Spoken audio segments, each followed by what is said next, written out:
We should be live now. When we tested this out the other day to make sure that it would work, I can't have it up at the same time. Otherwise, we have quite a bit of feedback because there's a slight delay. So we'll wait to see if we get Dr. Michael. I know Laura can't be here today, but I did reach out to her with some of the questions that we had for the group today. So hopefully we get Dr. Michael, and here's Heather now.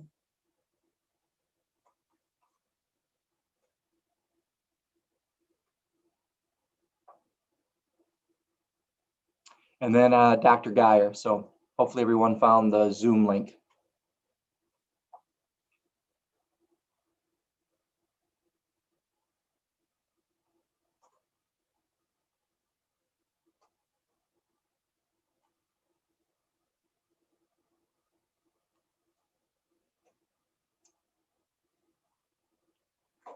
We'll wait another minute or two just to make sure that we have any other participants here. Here's Dr. Geyer now.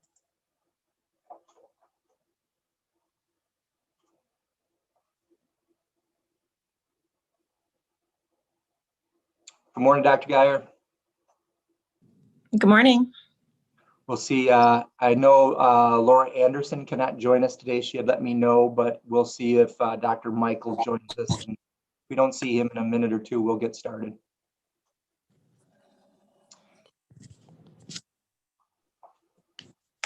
Thanks everybody for joining us.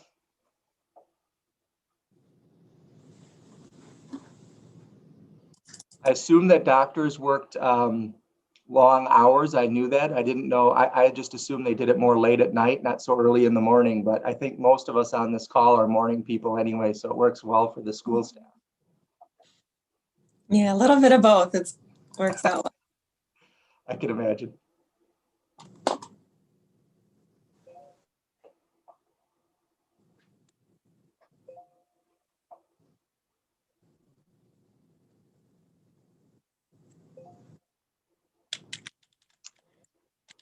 I'm going to just check real quickly with Chris to see if if this is running correctly on the YouTube channel, and then we'll get going.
Sorry about that, I was muted.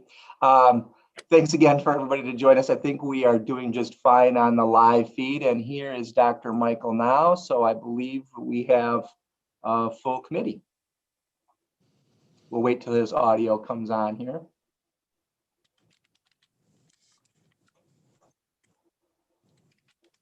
Good morning, Dr. Michael.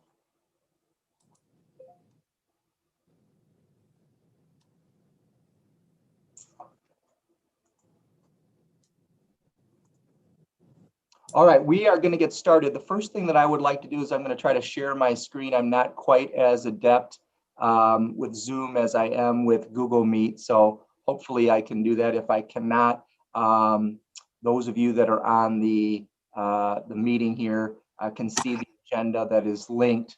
Doesn't look like I can functionally do that, so let me just go over what our agenda is for today.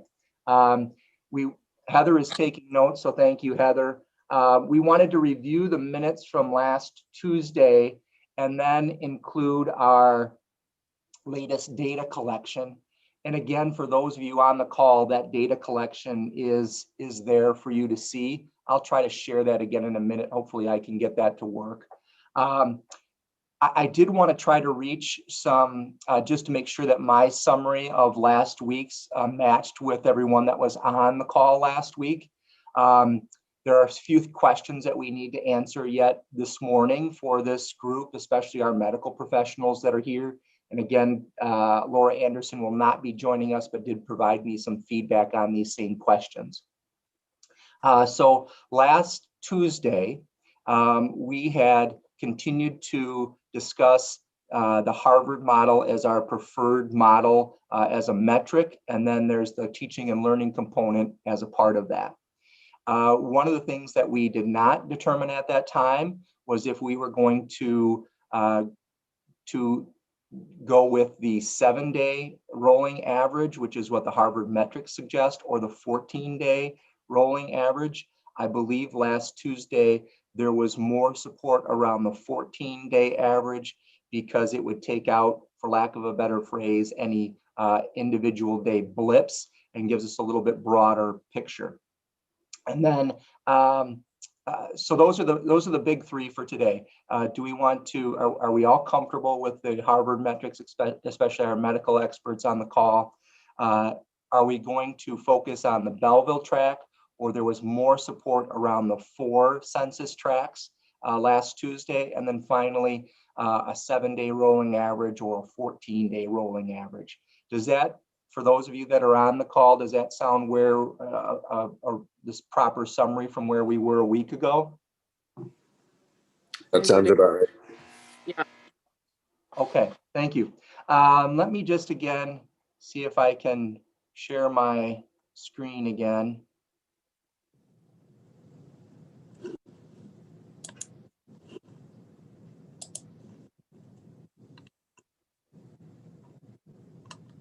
Okay, I think you should be able to see, now I've got the agenda up for today. Can everyone see that? Okay, Yes. fantastic. One of the other updates that I had was from Public Health Madison-Dane County. This came in last week on Thursday, and they did reference their metrics compared to some of the others that we have looked at and I am tracking. But they do have their metrics compared to the Harvard metric, Minnesota metric, and then CDC. They did have a note. I took this right off their email to the superintendents, but I did have a note that they said that the CDC metrics came out after the public health metrics. They have not changed their recommendation, as you can see here. They still have 14-day rolling averages, 54 for K2, 39 for grades 3 through 5, and 19 for grades 6 through 12. And just as a reminder, and stop my share, just as a reminder to the medical staff, when this medical advisory was tasked to me by the board, one of the major concerns by the board was that 19 number from Public Health Madison-Dane County, and the fact that if we stuck with that, it would look like we would not see middle or high school at all this year based on what we're seeing currently. So that's why we're exploring some of these other options with you. So let me again share my screen and just focus on those topics that we have for you right now.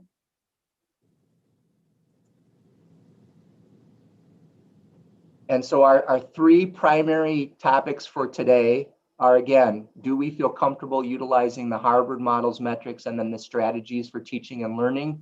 One of the things that I did not summarize, but for those listening in on the call, is at our past meeting, this same group did approve or at least support all of the priorities in each of the Harvard metrics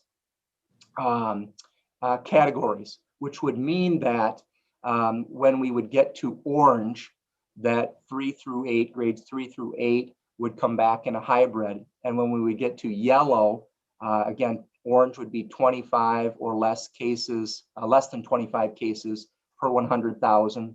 And then yellow would be less than 10 cases per 100,000. And Again, we have to determine what census tracts or tract we're looking at there. But the committee had looked at accepting all of those priorities. Is that still the case? I'm going to stop sharing. Do we still feel comfortable with taking all those priorities? Again, that would be in the orange, having 3 through 8 back in a hybrid, and in the yellow, having the having grades, 9 through 12 back in a hybrid. I saw Dr. Michael. Did you want to say something? Oh, I was just going to say, just reaffirm those priorities. And this is Dr. Geyer. I still agree. Okay. And me too, Jen Lochner. Okay, fantastic. Let me see if I can move this around then, because I want to make sure I can share my screen one more time with the metrics that we are following. So if that is the case, then our two largest remaining questions would be, do we rely on just the Belleville Census Tract 126 or the 4 tracts of Belleville, Oregon, Monticello, and New Glarus? And then do we want to pursue the 7-day rolling average or 14-day rolling average? So hopefully I will be able to share my screen with you so that we can see that. I'd like to be able to have the people at home be able to see that. Yep, okay, I should be able to do that now. All right, can everyone see this? This is our draft phase-in plan. Fantastic. Okay, so based on our earlier discussions, the school staff had drafted, again, it's a draft, but how this might look. And so this top paragraph here is for grades 3 through 8, following the Harvard metrics, and this would be for all 4 census tracts around us. We have to decide, that's why I have it in red here, whether we want to use the 7-day rolling average or the 14-day rolling average. And again, this would be an average of less than 25 cases per 100,000. I do have the data below this that you can see, and that would be a orange risk level. The other question would be having this for 2 consecutive weeks. Now that doesn't mean that we would have to have then, because it's let's say a 14-day average, that we're really using 28 days. It would just be 14 days in a row that we would have our track in orange. Do we agree to that, or is there another number we would like to look at? Again, to be clear, I want to make sure I'm clear on this. This would just be, we would have 14 days in a row in orange of the 14-day average. Any comments on that? I'm going to keep sharing my screen.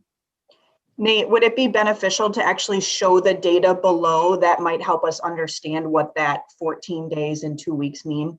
Sure. Let me share then just a little bit more of this plan before I get to that, Heather. Good suggestion. So our phase-in then, and this is primarily for the school staff, because we want to make sure that we are being able to teach students the new routines as they come into school, and then do this in a phase-in. So phase 1, once we reach those metrics that we decide on, would be for 3rd and 4th grade, and then 7th grade to come in. That would be phase 1. And then after a week, hopefully everything goes well, we would then add in 5th, 6th, and 8th grade. So this would only be 2 weeks that we would add in those 6 grades that you see there. And again, we still need to agree on the consecutive weeks that we have, the 14-day average. For the grades 9 through 12, again, this would be, Heather, I believe we have agreed on 2 weeks. So again, we'd have 9th and 12th come in 1 week, and then 10th and 11th in the 2nd week. But again, we would have to look at, are we going with the 14-day average? And are we going, that would be the yellow risk level, and is that 2 consecutive weeks of that 14-day average? So on Heather's suggestion, let me page down to show you a little bit of what this would look like. So when this group first got together, And we started looking at this information. Right away, the school staff wanted to create something that we think was easy to read and that would be simple for us to post and then be able to have the public or parents be able to see this along with our staff. So you can see that for track 126, we could have gone back further, but we started basically at the beginning of September here. And you can see that this is the 7-day average. And again, this is just the Belleville track. And then this is the 14-day average. Up until actually up until yesterday, everything was in orange or yellow, except for the 7-day rolling average yesterday for Belleville, which means if we, depending on which one we go with, and if we go with this track, this is how the data would look. We have enough data in this set to go if it's just the Belleville track. Then what we did is to look at those 4 tracks combined. Obviously, it's a little larger population, and track them over those same dates, basically since the beginning of October.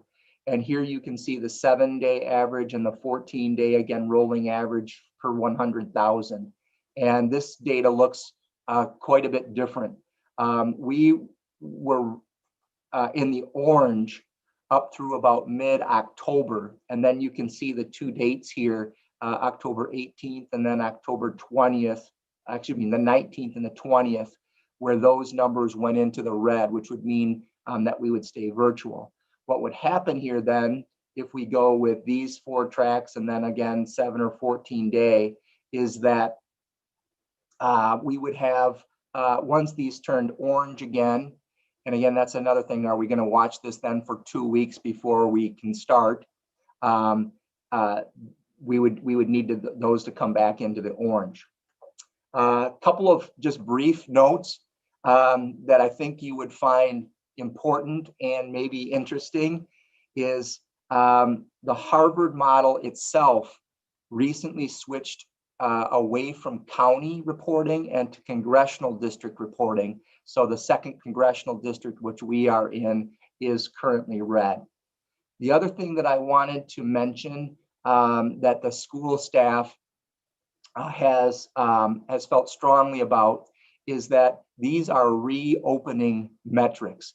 We know that the doctors and nurses on this call are very busy. And so these are reopening metrics. Once we would hit the metrics, similar to how we have operated with K2, any closing would be based on positive cases and or our ability to staff those. So if we were to go back into the red, but we were able to function here, we would not close. It would basically be based on, are we seeing positive cases in the school where we have to shut down? Again, that could be a class, it could be a cohort, it could be a grade level, it could be a school, it could be the district. But we would not close based on these metrics. We would be closing based on what we're seeing in our schools at that time, if that makes sense. Does that make sense to everyone? Yes. Does, yep. Yes. And that is how public health has been operating, again with K2. Kelsey and I have had many conversations about, are they going to close us, or suggest that we close, but they're watching what's happening in individual schools. And for us, for the most part, outside of 2 incidents, we have been fairly safe up through the first 7 or 8 weeks of the school year. So in terms of then the return to an all in-person, if we get the hybrid implemented across the district, and then things seem to be going well, in our original reopening plan, we would then pick a date that would be on the calendar, for example, after the holidays, at the end of semester 1, at the end of term 3, or after spring break, that we would then look to bring all students back in and all in. And just as a reminder, any family throughout this whole school year would have the choice to remain virtual. We will not make families who are uncomfortable come back into a building where they don't feel comfortable for this year. So I can, again, this is just as a reminder, this is census tract 126 and what the numbers look like currently through yesterday. This is 7-day average and 14-day average. And then again, these are the 4 tracks and then 7-day average, 14-day average. So I'm going to stop sharing. And again, we would like to try to make 3 decisions if the medical staff on the call today are comfortable. We've already determined that we are comfortable with the Harvard metrics and moving forward with that. I think the next decision is, and we were leaning last time on the four tracks. Are we more comfortable using the 4-track data or the Belleville track only? I'd be very curious on Dr. Lochner, Dr. Geyer, Dr. Michaels, and Nurse Becky's opinion on that.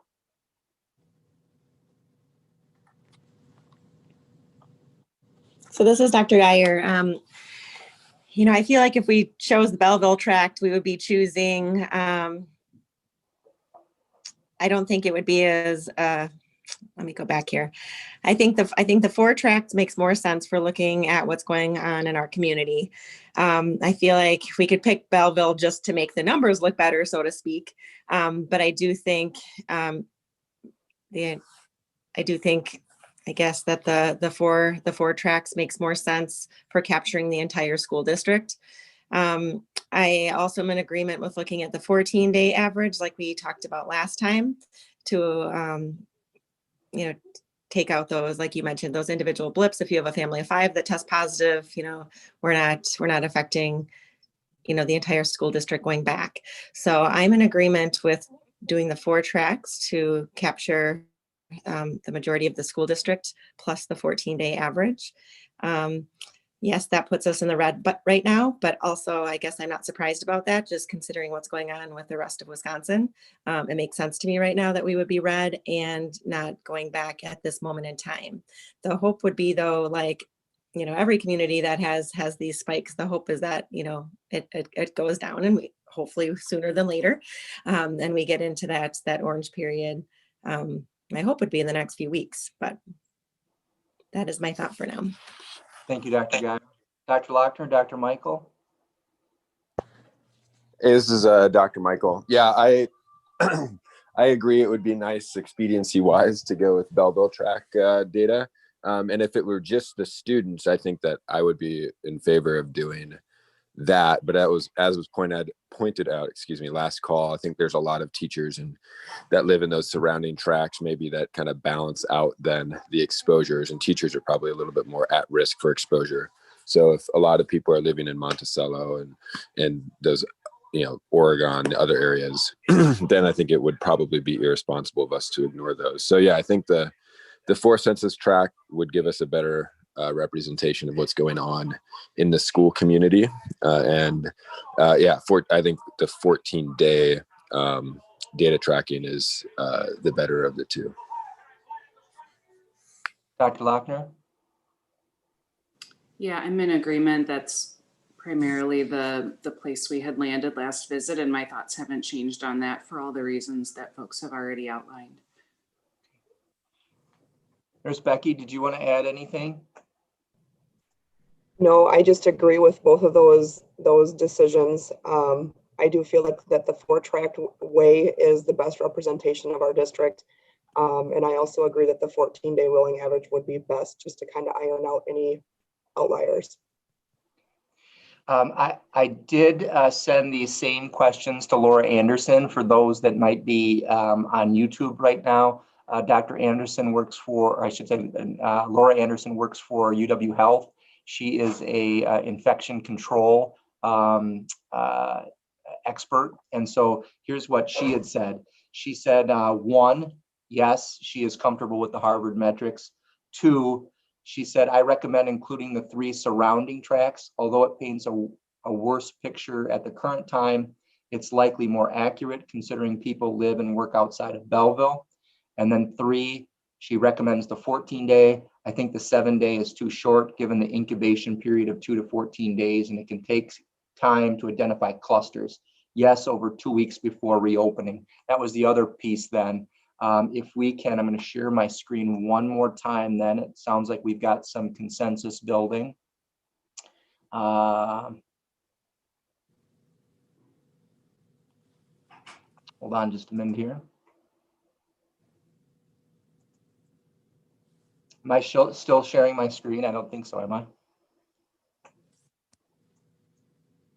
No, we just see you. Okay, I'm sorry. Not quite as proficient on Zoom, so I apologize for that. Here we go. You should see this again now. So if I would summarize, it sounds like all of our medical personnel on the calls agree to use the 4 census tracts, that we would use the 14-day rolling average, that we're comfortable with, obviously with these Harvard metrics as we're talking about this. So then Laura had also, I had asked that question, are we comfortable with 2 consecutive weeks? And I just want to be clear one more time that this would be 14 days where the 14-day average would be, for example, in the orange before we would have 3 through 8 back in the hybrid. Does that make sense? The other option, I mean, you could go longer. You could go 7 days on the 14-day average, or you could go 21 days on the 14-day average. So any thoughts on that? I had just, and you can see why it's highlighted, that was a question that we had again for the medical staff. I will stop sharing and listen.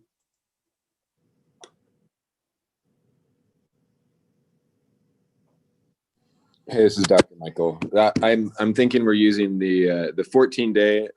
You know, I don't know. We tend to block things in 7, but that would be mainly to represent an incubation period, and any spikes in cases that would probably show within that period. Certainly, 14 days is that's definitely at the very back end of the incubation period.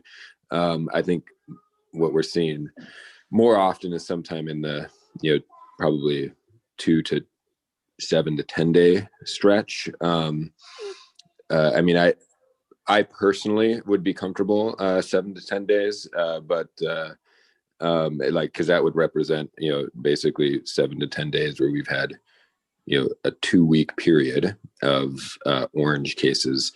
But I'm certainly also willing to yield to our infectious disease expert. So those are my thoughts. Okay, so to summarize, I would be comfortable 7 to 10 days, but I'm certainly also okay with 14 days. Dr. Geyer, Dr. Lochner, your thoughts on how long we're monitoring that 14-day rolling average? Yeah, this seems a little less evidence-based to me. It feels a little bit more like a gestalt, or just kind of our best balancing of, safety and best learning for kids, which is obviously a huge factor that we're really trying our best to responsibly allow to occur. I don't know what the right answer is. I think somewhere in that 10 to 14 day range, it would be comfortable for me. Dr. Geyer? To me, it makes most sense to stick with the 14 days. You're capturing the incubation period of time. Right now, the 14-day quarantine is, being recommended, continues to be recommended by the CDC. I think for simplicity purposes, the 14 days or 14-day average seems simplistically easier, just easier to remember, easy to follow. And I would recommend sticking with the 14 days. Nurse Becky? Agree that it's less evidence-based, so not a right answer here, but that's my gestalt. I am in agreement as well with 14 days, just thinking from a parental understanding, things like that. I feel it's best to stick with a consistent number. And when we do think about the incubation period, I know that cases can still happen later in that period. So I would agree with 14 days. Okay. I think if I can again summarize for sort of everything that we have talked about so far, that we're comfortable with the Harvard model, that we are comfortable with the 4 DHS census tracts, that we're comfortable with the 14-day rolling average. This 2 consecutive weeks before the phase-in is something that we may be less comfortable with. I can leave it as it is, but certainly let the board know if I'm hearing this right, that the medical staff on this would also be comfortable with somewhere around 10 days if that's something that the board felt that they wanted to change. Does that sound accurate?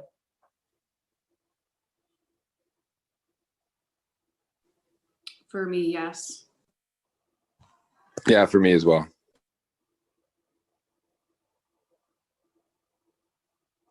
Does that sound right to you, Dr. Geyer? Yes, sure. I'd be fine between that 10 to 14 day range. Okay. But I do think keeping this as easy to understand for the parents is important. So having, throwing out different numbers for census tract, 7 days versus 14 days versus 10 days in between. I mean, I do think it becomes a little bit confusing for people. So I think the easier to understand for the layperson, the better. Okay. All right. I appreciate that. And yeah, this would be something after the board votes on it that we would be able to post, and they would be able to track it. So I think the ease of use for the community and parents would be good too. I only have 2 more things. We've been very efficient this morning, and I appreciate that. I have 2 more items. One is just a note that according to what I'm hearing, I haven't seen anything written in this, but I was told on another call, actually it was from Wisconsin School Board Association, that DHS is looking at school district specific tracks. And so if that were to come out, I may want to reconvene the committee, because then we could look at Belleville specific school district, which we do know combines Dane and Greene County. So I would like to reconvene on that. I don't have any timeline on that. Boy, that would be much simpler for districts doing exactly what we're trying to do here, and be much more useful to us. If I have more information, I will reach out to you on that. The second piece is that I wanted to make sure that that the committee members know that I think Heather or Kelsey and I had looked at the days away from the next regularly scheduled school board meeting, which is 13. And from what was decided today by our medical personnel, it looks like we could bring this to the board on November 9th, because we won't get to 14 days of orange until then, and have them approve. We hope to approve this. What I will do, so that's November 9th at 6:30 p.m. And I would certainly invite Dr. Michael, Dr. Lochner, Dr. Geyer, and I will include Laura Anderson on that. If you are willing or available that night, we could move that agenda item to the beginning. So if the board did have questions for you, we could answer those. I certainly appreciate all the time for those that might be on the YouTube watching this. So they're volunteering their time to do this. They've met several weeks in a row at 7 a.m. So we really appreciate their guidance with this. But I can send out a reminder if you are willing to be at the board meeting that night. I think they may have some questions for you, but this would be on the agenda, I believe, for that night.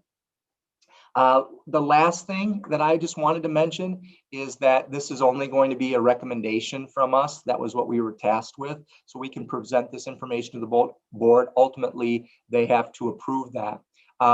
Even if the numbers stay where they are right now, the school district would be prepared. We're working right now that once we hit those numbers at 2 weeks in a row is what we sound like we decided on today, that we would be ready, so we can start to communicate after the board approves it. We can start to communicate that with parents. What we don't want to do is have all this work on your end, present it, and then not be ready when the numbers show up. We want to be ready to go when the numbers say they're ready. So again, I really appreciate the input, appreciate the collaboration. I do think we said it at the board meeting a while back when they tasked me with creating the medical advisory. But since I've been in Belleville the last 7 years, we have tried to find ways that work for us, not necessarily what other school districts are doing. And you can start to see that change around the county. For example, Waunakee brought 3rd and 4th graders back yesterday. So there are some school districts doing some different things that are in the county and situated like we are. So again, I appreciate all the input. I will try to keep you updated in what happens with the board. And again, I will invite you to the board meeting on the 9th when we present. I would assume that's when we would present to them. So thank you. And any comments on where we ended up or how the process went before we wrap up?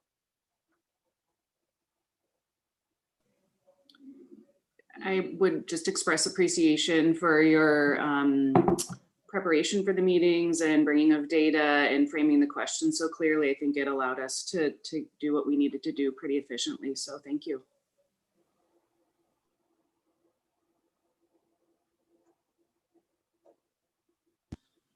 Yeah, thanks a lot. Thank you, everybody. I appreciate you guys putting kids first and working hard to move in this direction. I think it's great. Thank you, everybody. And again, we'll put an update on the website about what the committee had forged forward with today. So again, appreciate it. And we'll be in touch as the board meeting approaches on the 9th. Thank you. Have a great day.